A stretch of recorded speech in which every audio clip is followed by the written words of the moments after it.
पछिल्लो केही महिनादेखि यदि हजुरहरूले पेपाल एकाउन्ट बनाउनु भएको छ र त्यसमा पेयोनियर ब्याङ्क लिङ्क गर्न खोज्नु भएको छ भने कतै न कतै समस्या देखेकै हुनुपर्छ। देख्न सक्नुहुन्छ कि स्क्रिनमा please check information and try गर्न लेखेको छ। हामीलाई धेरै नै रिक्वेस्ट आइरहेको छ यो फेसबुक पेजमा कि जुन बेला नि हामी ब्याङ्क लिङ्क गर्न खोज्छौँ तब यस्तो समस्या देखाइरहेको छ भनेर धेरैले स्क्रिनसट पनि पठाएका थिए। सो सबैको यही कमन इस्यु भएको भएर मैले यो भिडियो बनाउन गइरहेको छु। आजको यस भिडियोमा यो समस्या किन आयो र यसको हल के हो भनेर भन्न गइरहेको छु। सो भिडियो यिनसम्म हेरिदिनु होला, किनभने यो भिडियोको कुनै पार्ट हजुरले छुटाउनु भयो भने भिडियोको बिचमा मैले के इम्पोर्टेन्ट स्टेपहरू मेन्सन गरिदिएको छु या भनेको छु। सो भिडियोलाई स्किप नगरिकन फर्स्ट क्लास हेरिदिनु होला। So without any further delay let's get start.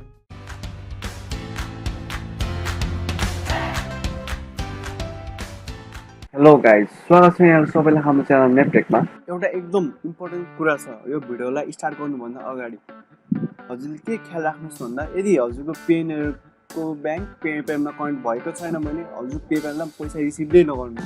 यति याद राख्नुहोस् कि यदि हजुरले त्यहाँ पेपालमा पैसा रिसिभ गर्नुभयो भने त्यो पैसा चाहिँ फस्यो, निकाल्न मिल्छ, कुनै केसमा निकाल्न मिल्छ, तर धेरैवटा केसमा चाहिँ 6 महिनाको लागि फस्छ। सो जबसम्म पेयोनियरको ब्याङ्क पेपालमा सक्सेसफुली लिङ्क हुँदैन तबसम्म हजुरले कुनै नि पेमेन्ट्स आफ्नो पेपाल एकाउन्टमा रिसिभै नगर्नु होला।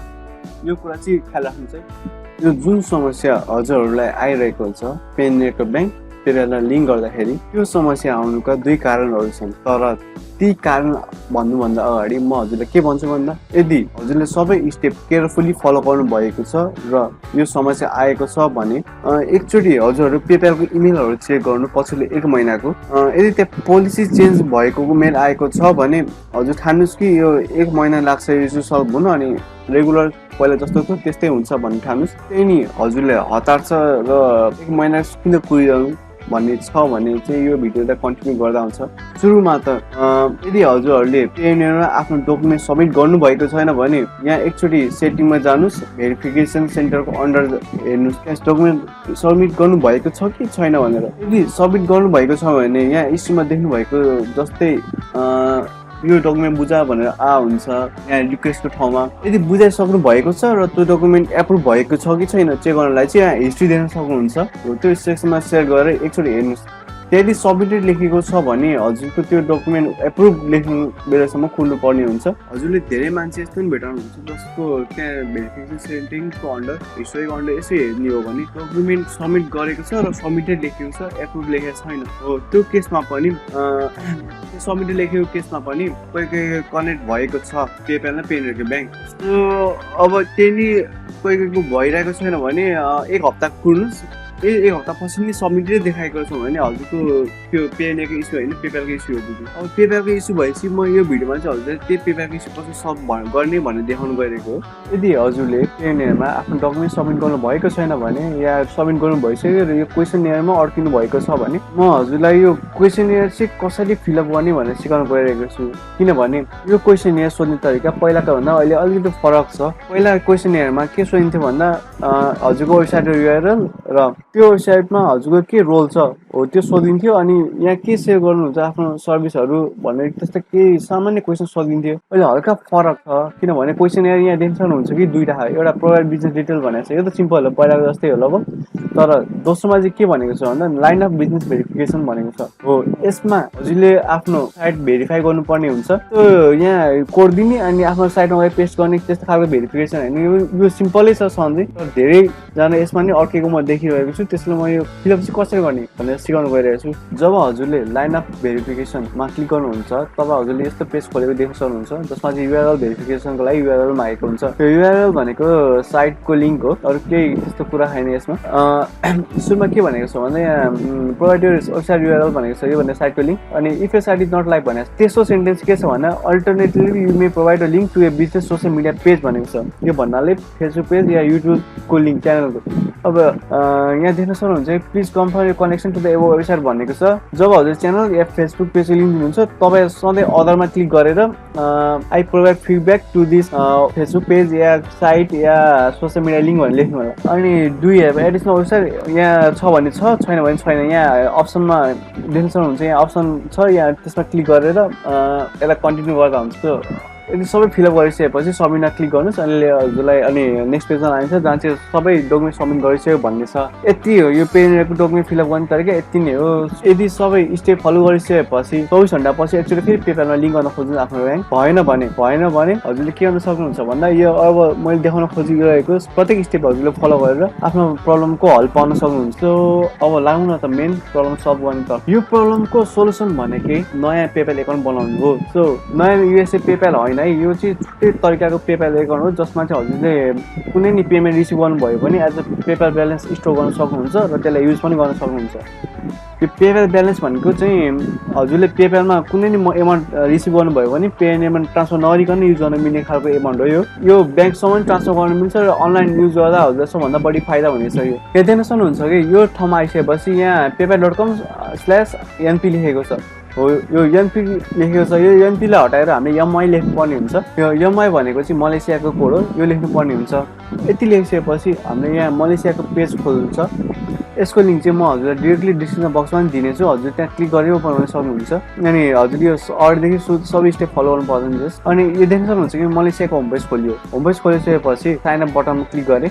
यति साइन अप बटनमा क्लिक गरिसकेपछि यसले हामीलाई साइन अप पेजमा लानेछ। यो यसको साइन अप गर्ने तरिका चाहिँ अलिकति फरक भएकोले हजुरले ध्यान पुऱ्याएर सुन्नु होला, हेर्नु होला है। हामीले पर्सनल एकाउन्ट बनाउने होइन यसमा बिजनेस एकाउन्ट बनाउने हो। र हामीले बिजनेस एकाउन्ट बनाउँदाखेरि चाहिँ सुरुमा चाहिँ कुन ठाउँबाट पेमेन्ट एक्सेप्ट गर्न आँटेको र हामीले त्यो साइडबाट या त्यो ठाउँबाट कति कमाउँछौँ भनेर लेख्नुपर्ने हुन्छ। म चाहिँ सियर नभएर आइएम नट सियर दुइटैमा लेखेँ। यो भिडियो लास्टसम्म हेर्नु होला। म यसले हाम्रो यो युएसको पेपालसम्म पठाउँदा या फ्रेन्ड टु फ्रेन्ड पठाउँदा कति फी काट्ने गर्छ भनेर पनि देखाउन गइरहेको छु। अब यहाँ इमेल एड्रेस भनेको छ, मैले चाहिँ आफ्नो इमेल एड्रेस युज गरेँ। यो पर्सनल होइन, टेम्पोरेरीको लागि एनी इमेल एड्रेस युज गरेर देखाएको छु हजुरलाई। अनि पासवर्ड चुज गरेँ। पासवर्ड चाहिँ हजुरले युनिक चुज गर्नुपर्ने हुन्छ, 20 क्यारेक्टर भन्दा तलको। सो मैले चुज गरेँ। यति चुज गरिसकेपछि हजुर त्यहाँ कन्टिन्यू गर्न सक्नुहुन्छ। अनि नेक्स्ट पेजमा पुगिसकेपछि हजुरले त्यहाँ देख्न सक्नुहुन्छ बिजनेस कन्ट्याक्ट मागेको छ, बिजनेस डिटेल्स मागेको छ। सो बिजनेस कन्ट्याक्टमा हजुरले आफ्नो legal first name last name fill up गर्नुपर्ने हुन्छ। यो लिगली लेख्नुहोस् है, पछि पेपरमा लिमिटेसन लाग्यो भने यसलाई सल्भ गर्न सकिनेछ। यदि हजुरले फर्स्ट टाइम बनाउँदै हुनुहुन्छ भने चाहिँ लिमिटेसन लाग्दैन, तर सेकेन्ड टाइम बनाउँदै हुनुहुन्छ भने एउटै वाइफाईबाट या एउटै नेटवर्कबाट भनौँ न हजुरको लिमिटेसन लाग्नेछ। त्यो लिमिटेसनको हटाउने तरिका मैले पहिलाको भिडियो भन्दैछु, यदि हेर्नु भइरहेछ भने हेरिदिनु होला। अनि यहाँ बिजनेस डिटेलमा आएछ। अब हजुरले त्यहाँ लिगल बिजनेस नेममा चाहिँ देख्न सक्नुहुन्छ कि मैले बिजनेस पसल लेखेको छु। हजुरले त्यस्तै आफ्नो कम्पनीको नाम के राख्न चाहनुहुन्छ त्यही लेख्नु होला। अब यहाँ फोन नम्बर चुज गर्ने बेला चाहिँ हजुरले नेपालको फोन नम्बर चुज गर्नुपर्ने हुन्छ हो। यसलाई चाहिँ टेक्स्ट नाम जस्तै हामीले युएसको पेपर एकाउन्ट बनाउँदाखेरि हामी टेक्स्ट नाममा जस्तो बेला बेला मेसेज गर्थ्यौँ त्यस्तो गरिदिनु पर्दैन। बिजनेस एड्रेस हामीले बिजनेस एड्रेसको नेपालको लेख्ने होइन, हामीले मलेसियाको लेख्नुपर्छ। सो मैले यो एड्रेस डिस्क्रिप्सन बक्समा दिएको हुनेछु, हजुरले त्यहाँबाट कपी पेस्ट गर्दा पनि हुन्छ। यदि सबै फिलअप गरिसकेपछि एग्री एन्ड कन्टिन्यूमा क्लिक गर्नु होला। यदि एग्री एन्ड कन्टिन्यूमा क्लिक भएपछि यसलाई नेक्स्ट पेजमा लान्छ जसमा चाहिँ फर्दर मोर केही डिटेल मागेको हुन्छ जस्तै बिजनेस टाइप। बिजनेस टाइपमा चाहिँ मैले इन्डिभिजुअल प्रोभाइडर क्लिक गरेँ। अनि यो यहाँ मागेको इन्फर्मेसन अनुसार हजुरले आफ्नो डाटा फिलअप गर्नु होला। त्यसपछि कन्टिन्यू गर्नुहोस्। डेट अफ मन्थ यो सबै लिगल लेख्नुपर्ने हुन्छ हजुरले।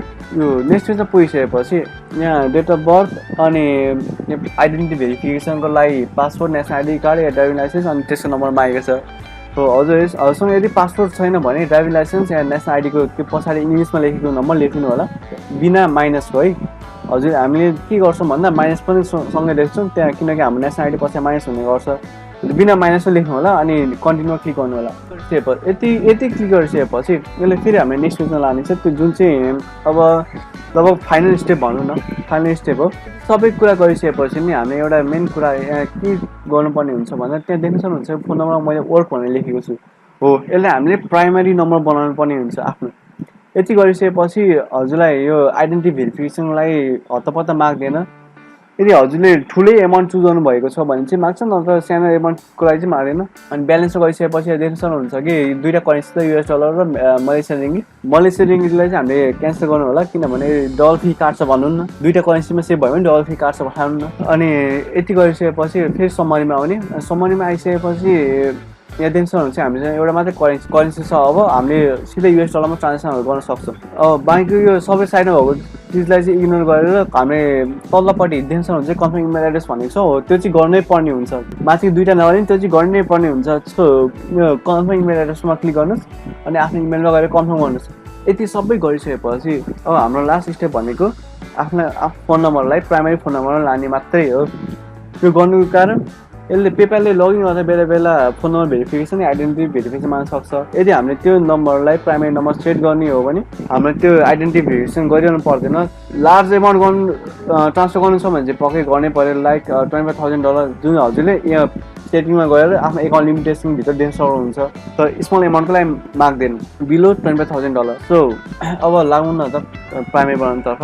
अब यहाँ देख्न सक्नुहुन्छ अहिले वर्कमा मैले अपडेटमा क्लिक गरेँ। अपडेटमा क्लिक गरिसकेपछि यदि अर्को नम्बर छ भने अर्को नम्बर लेख्नुहोस्, नत्र त्यसलाई नै एडिट गर्नुहोस्। एडिट गरेपछि यहाँ नम्बर ठिक छ भने हजुरले चेन्ज नम्बरमा क्लिक गरे हुन्छ। त्यसपछि त्यसले कन्फर्म गर भन्छ आफ्नो नम्बर होइन। यो कन्फर्ममा क्लिक गर्नुहोस् अनि आफ्नो कन्फर्म गरेपछि हजुरको यो पेपाल एकाउन्ट फुल्ली सेट हो। अब हजुरले पेमेन्ट रिसिभ गर्न सक्नुहुन्छ, सेन्ड गर्न सक्नुहुन्छ। यी सबै पेमेन्ट सेन्ड गर्दा कति फी लाग्छ यो एकाउन्टबाट र रिसिभ गर्दा कति फी लाग्छ, रिसिभको चाहिँ म देखाउन सकिनँ किनभने मैले अहिलेसम्म रिसिभ गरेको छुइनँ। अनि मैले सेन्ड गर्दा चाहिँ कति फी लाग्छ भनेर मैले हजुरले यहाँ अर्को एकाउन्टमा देखाउन गइरहेको छु।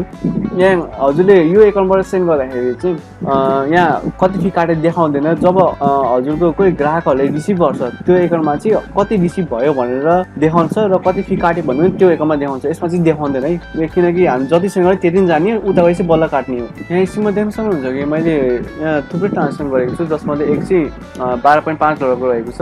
हो त्यो $12.5 चाहिँ मैले मेरो फ्रेन्डलाई पठाएको हो र यो फ्रेन्डलाई पठाउँदाखेरि यो सक्सेसफुली गएको छ। यहाँ फी देख्नु भइरहेछ, 0 देखाइरहेछ। हो यो 0 नै देखाउँछ, तर रिसिभ गर्दाखेरि उता चाहिँ फी काट्छ। म अब हजुरलाई कस्टमरको एकाउन्टमा गएर देखाउनेछु कि उसले कति रिसिभ गर्यो त भनेर। देख्न सक्नुहुन्छ कि $12.5 पठाउँदाखेरि उसले $11.65 रिसिभ गरेको छ, जसमध्ये $0.85 फी काटेको छ मैले भनेको अनुसार। इभन हजुरले मलेसिया एकाउन्टको त्यही अर्को मलेसियन एकाउन्टलाई पठाउँदाखेरि पनि उत्तिकै फी काट्ने हो जति यसमा युएस एकाउन्टमा पठाउँदा काटेको छ। सो अनलाइन युजरले त्यति काट्दैन। अनि मैले $37.56 पठाउँदाखेरि चाहिँ उसले $2.04 काटेको छ डलर, अनि मैले $37.56 रिसिभ गरेको छु। हो त्यस्तै हो। सो अनलाइन ट्रान्सफर गर्दा चाहिँ धेरै फी छैन, तर यस्तै फ्रेन्ड टु फ्रेन्ड पठाउने हो भने चाहिँ अलिक फी काट्छ है, के percentage amount plus additional dollar. त्यो हजुरले पेपालको साइडमा गएर बुझ्न सक्नुहुन्छ कति फी काट्छ भनेर। हजुरले यसको लिङ्क चाहिएको छ भने मलाई कमेन्ट गर्नु होला, म यसको लिङ्क पनि प्रोभाइड गरिदिन्छु।